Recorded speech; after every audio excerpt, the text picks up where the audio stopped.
TV 김재구입니다. 오늘 민노총 전 간부가요, 내부 고발을 했습니다. 민노총은 괴물이다. 21세기에 간첩이 있겠냐고 생각하는 사람들이 의외로 많다는 겁니다. 그리고 윤석열 대통령도 참모진들에게 아니 간첩이 이렇게 많나? 라고 되물었다고 하는데요. 그런데 간첩은 어마어마하게 우리 대한민국에 있다는 겁니다. 그러니까 민노총 전 간부가 내부 고발하면서 엄청난 얘기를 했는데요. 올 초에 민노총 전 현직 간부 4명이 북한 공작원을 접촉해가지고 지령을 받은 사건이 터졌단 말이죠. 내가 이거 방송을 많이 해드렸습니다만, 그런데 구속영장을 보면 굉장히 구체적이고 치밀합니다. 수년간 100여 차례 대북 보고문, 그리고 북한 공작원은 작년 10월 달에 그 헬러원 참사 이후에 트위진이 추모다를 포함한 반정부 시의 구호도 직접 적어서 줬다는 겁니다. 그러니까 민노총은 말이죠, 윤석열 정부 종북무리하고 있다라고 사과나 반성은 한마디도 없다. 오히려 정부를 겁박하면서 총파업을 예고하고 계속 윤 정부를 정복하려고 저렇게 발버둥을 칩니다.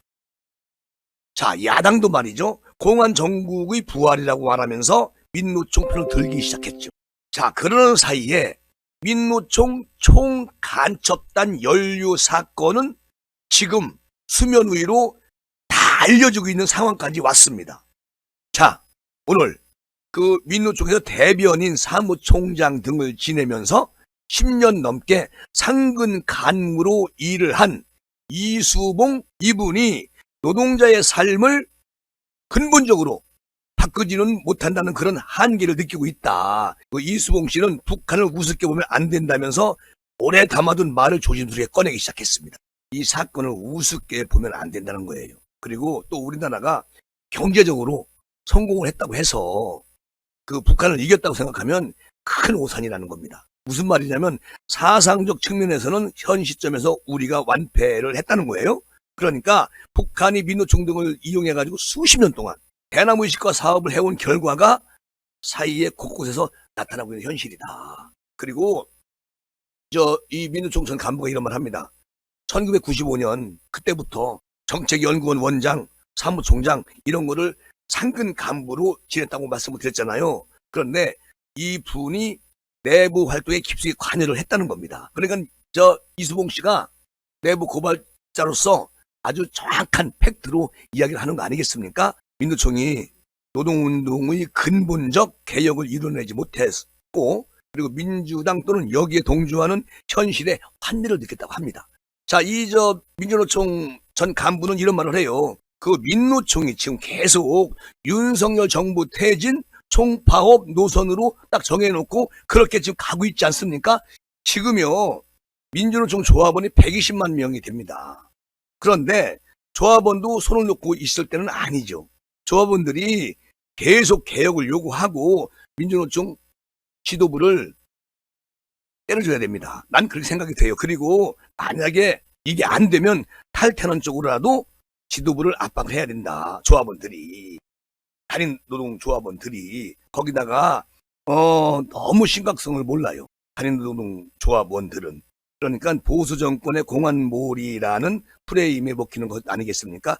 자, 그런데 여기서 가장 의문스러운 점이 민주노총이 간첩 활동을 어떻게 이렇게 할 수 있었는지, 그 가능성은 어디에 있었는지 그것을 우리가 알아야 할 대목 아니겠습니까? 자, 민주노총은 지금 주사파가 강력한 영향력을 행사하고 있습니다. 거기다가 인천, 경기 동부, 울산, 전남, 광주까지 4대 연합 조직은 이런 정파적 규율을 중요하게 여기고 있습니다. 그러니까 이것을 기초로 하고 있고 아주 성실하고 착한 현실적인 활동가가 움직인다는 겁니다. 민주노총 전 간부 내부 고발에 의하면. 그리고 이렇게 조직이 현장에서 서서히 민노총 밑바닥을 장악해 간 것이라고 얘기를 합니다. 그러니까 지금 저번에 제가 방송해드렸잖아요. 민주노총 간부가 미군 기지 촬영해가지고 북한에 넘겼다고 말씀을 드렸잖아요. 제가요. 그런데 민노총 중앙 간부면 아주 현장 곳곳을 다 들여다볼 수가 있다는 거예요. 거기다가 조합원들이 정부 기관 기업에 다 포진해 있는데 뭘 못하겠습니까? 라고 말합니다. 민주노총 전 간부가 오늘, 그리고 북한 소나기에 다 노출돼 있다는 거예요. 대한민국이 이 민주노총 얘들에 의해서. 그러니까 이번 사건은 문재인 정권에서 일어난 건데 결국 윤석열 정부가 지금 설거지하고 있는 것이죠. 자, 민노총 세력이 커진 건 정권의 영향이 컸다는 겁니다. 무슨 말이냐? 민노총 주사파들은요, 김대중 정부의 햇볕 정책을 타고 굉장히 좋은 조건에서 활동을 했다는 겁니다. 그러니까 급속도로 세가 확장된 시기가 김대중 정부에서 시작이 됐다는 거예요. 간첩 활동 아주 급속도로 확장된 것이. 그러니까 민주당과 결탁까지 했다고 봐야 되겠죠. 그러니까 서로 적당히 눈 감아주면서 그 이해를 채워갔다는 게 맞는 것 같습니다. 민주당 입장에서는 민노총이 그 선거에 표가 되고 돈이 된다고 생각을 하고 있었던 것이죠. 그러니까 10만 원씩 후원금을 만들어주는 것도 일도 아니라는 거예요. 무슨 말이냐? 민주화 운동 세력 중에 민노총의 현실을 아는 사람은 정말 없었겠느냐. 그냥 10만 원씩 후원금을 만들어주는 일도 아니라는 거죠. 쉽게 말해서 그냥 타협을 한 겁니다. 민주노총하고 민주당하고 이렇게 어마어마하게 간첩들이 수가 늘어나고 대한민국 지금 윤 정부를 전복시키려고 하는 이런 민주노총 간첩들, 이거 문제가 있습니다. 무조건 정리해야죠.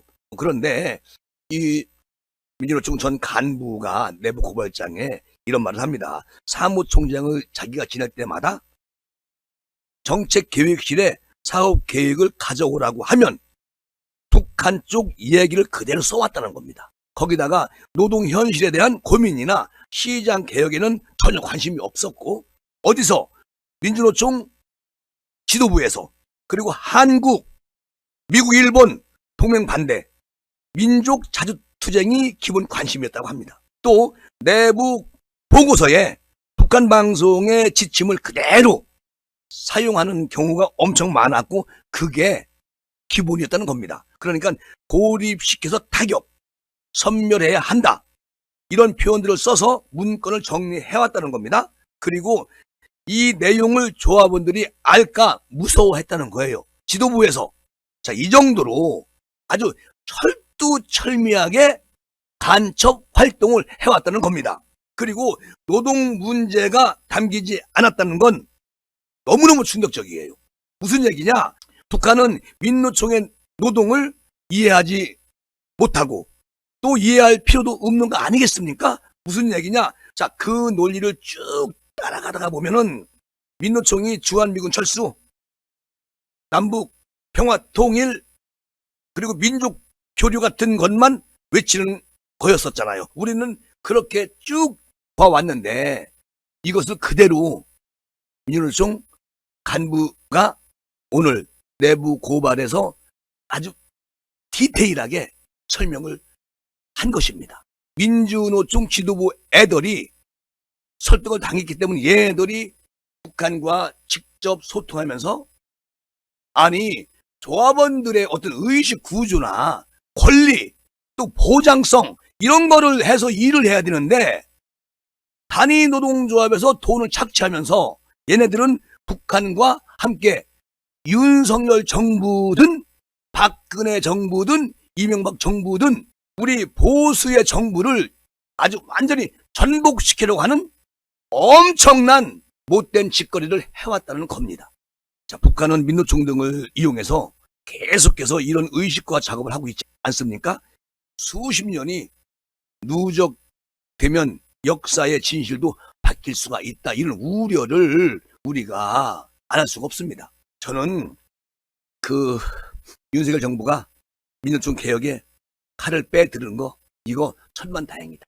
만약에 이재명 정부가 들어왔으면 공산화 될 가능성이 많고, 또 이재명 민주당 당대표는요, 그 사회주의 그 어떤 의식을 가지고 있는 분입니다. 그러니까 북한과의 어떤 그 연계성이 잘 떨어지는 그런 후보 아니었겠습니까? 그 국민은 이재명을 노라고 하고 윤 정부를 예스하고 받아들인 거 아니겠습니까? 자, 지금부터 우리 윤석열 정부가 민노총 개혁에 아주 칼을 확실하게 들이대서 정리해 주기를 우리 대한민국 국민은 원하고 있지 않겠습니까?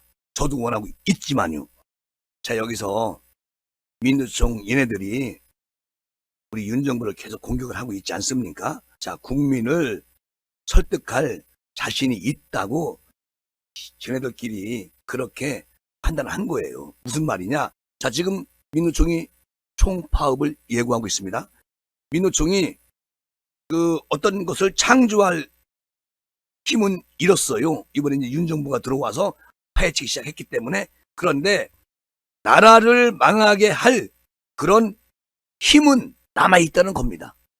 그 이유는 총파업만 들이밀면 자본가 쪽에서 뭔가 내놓게 되는 거 아니겠습니까? 그리고 그걸 아니까 총파업이라는 무기를 계속 쓰는 겁니다. 자, 지금 민주노총 간부 이수봉 씨에 의하면 지금 민주노총이 그 하나의 무기로 그렇게 철밥통 기득권이 돼가고 있다, 이런 말을 해요.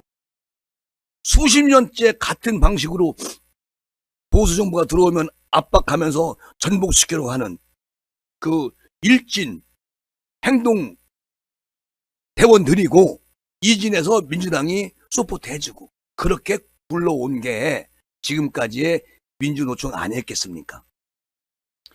자, 북한의 핵무기도 같은 맥락에서 보면 되는 거 아니겠어요? 자, 핵무기로 위협하면 미국도 우리도 북한에 뭘 주면서 달래온 게 김대중, 노무현, 문재인 정부 15년 동안 그렇게 해왔습니다. 그러니까 우리도 북한에 뭘 주면서 달래왔기 때문에 그렇게 막대한 비자금이 북한으로 흘러간 이유도 여기서 있는 거 아니겠습니까? 자, 우리는 과거를 가만히 보면요, 햇볕 정책을 내세우면서 김대중 정부에서 시작을 했어요. 그때는 정말 국민들이 좋아했습니다. 이게 정말 됐으면 좋겠다. 노무현 정부에서 이어받아가지고 그것을 계속 진행해 왔습니다. 자, 문재인 정부에서 어떻게 했습니까? 종전, 평화, 이것을 우리만 외치고 있었습니다. 짝사랑을 한 거죠. 김정은이 전혀 생각 않고 핵을 계속 늘리고 있는데 우리 문정부는 전쟁 끝났다, 평화 오고 곧 통일이 눈에 보인다, 이렇게 엄청난 공갈 연출을 했던 게 지금 나타나고 있다는 겁니다. 자, 북한이 정치적, 경제적으로 핵무기를 포기할 이유는 없죠. 왜냐? 민노총도 파업이란 무기를 해마다 사용하면서 결국 그 단위 노동조합을 결집시키면서 그 보수 정부가 들어오면 거기에 맞대응해가지고 엄청난 부를 챙겨주기 시작했어요, 그들이. 그런 민노총이 이렇게 간첩 활동까지 일반 국민이 생각할 수 없는 그런 것까지 손을 대고 북한과 민주당과 민노총이 지금까지도 결탁해가지고 엄청난 일을 저지르는데 정말 참 걱정이다, 이런 생각이 듭니다. 민노총은 이미 괴물이 돼버렸다. 자, 민노총 노래 1절 가사에 이런 게 있어요. 노동자가 주인이 되는 날까지, 노동자가 주인이 되면 기업주는 노예가 된다. 안 맞는 거죠. 얘네들 노래에 이런 게 가사가 있어요. 그리고 무섭죠. 결국은 사회주의, 공산주의, 이런 거를 얘네들은 생각하고 있는 거 아닌가 라는 생각도 들 정도로 괴물이다. 그러니까 아주 완전히 우리 윤석열 정부에서 이번에 사실상 민주노총 필요 없습니다. 제가 늘 말씀드리는 게 그냥 단위 노동조합에서 사측과 노조가 함께 타협하고 굴러가면 돼요. 무슨 연맹이 뭐 필요 있습니까? 그거 가입해가지고 단위노동조합 조합원들 주머니에 긁어내가지고 상부에다 바치고 그 돈은 1년에 2천억 이상을 몇 명 안 되는 민주노총 간부들이 그냥 호래호식하고 이런 게 잘못돼. 그러면서 북한을 손들어주고 현재 대한민국 정부를 전복하려고 하는 이런 말도 안 되는 상식을 가지고 있는 조직을 그대로 놔둘 수는 없다. 그런 말씀을 드리면서 이 시간 마무리하겠습니다. 지금까지 김재구였습니다. 감사합니다.